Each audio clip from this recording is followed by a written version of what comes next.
বাড়ি থেকে বাইরে করে দিয়েছিল। একদিন আমরা রাস্তায় ছিলাম।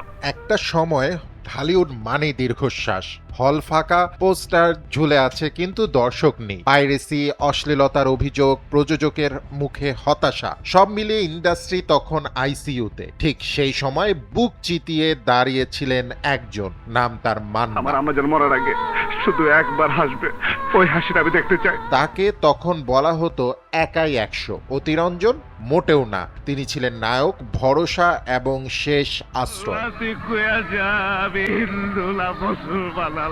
টাঙ্গাইলের SM আসলাম তালুকদার সিনেমায় এসে হয়ে গেলেন মান্না। নাম বদল, ভাগ্য বদল, আর বদলে গেল ঢালিউডের গল্প।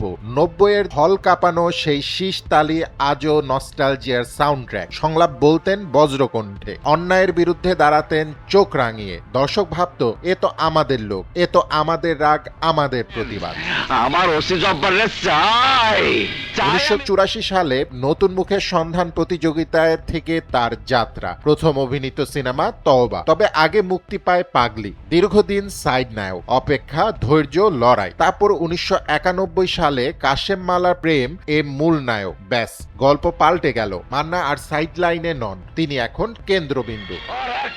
যদি পুলিশকে নিয়ে কোনো বাজে কথা বলবে, এরপর যেন হিটের মিছিল, দাঙ্গা, ট্রাশ, অন্ধপ্রেম, দেশদ্রোহী, বাবার আদেশ, একটার পর একটা ব্যবসা সফল ছবি। 90-এর শেষ ভাগে আম্মাজান তো রীতিমতো জনজোয়ার। সংলাপ ভাইরাল হওয়ার আগের যুগে মানুষ মুখে মুখে বলতো লাল বাদশা, খবর আছে, কে আমার বাবা, সবখানে তিনি গণমানুষের নায়ক। মান্নার সিনেমা মানেই অন্যায়ের বিরুদ্ধে একাই যুদ্ধ ঘোষণা। যত ফলমূল যা আছে সব ফল ট্রাকে ভর্তি করে আমার বাসায় পাঠায় 3 শতাধিক সিনেমা, এটা কোনো ছোটখাটো রেকর্ড নয়। শুধু নায়ক নন, প্রযোজক হিসেবেও সফল। তার প্রযোজনা প্রতিষ্ঠান থেকে এসেছে লুটতরাজ, আব্বাজান, স্বামী স্ত্রী যুদ্ধ, 2 বধূ 1 স্বামী, মনের সাথে যুদ্ধ, মান্না ভাই, পিতামাতার আমানত। বক্স অফিসে হিট, প্রযোজকের মুখে শান্তি, হল মালিকের মুখে স্বস্তি। মান্না তখন ইন্ডাস্ট্রির লাইফ সাপোর্ট। ও যদি গুলশানাফের বিয়ে না করে ওর আমি বাইরে ফালামু। পর্দার বাইরেও ছিলেন লড়াকু। বাংলাদেশ চলচ্চিত্র শিল্পী সমিতির সাধারণ সম্পাদক হিসেবে দায়িত্ব পালন করেছেন মৃত্যুর আগ পর্যন্ত। দুর্দিনে জ্যেষ্ঠ শিল্পীদের আবার পর্দায় ফিরিয়ে আনার উদ্যোগ নিয়েছিলেন। ইন্ডাস্ট্রি যখন টালমাটাল তখন তিনি সংগঠক, তখন তিনি অভিভাবক। নায়কত্ব শুধু ক্যামেরার সামনে নয়, ক্যামেরার পেছনেও। উড়তে লাথি মারতে মারতে মেরে ফেলবো।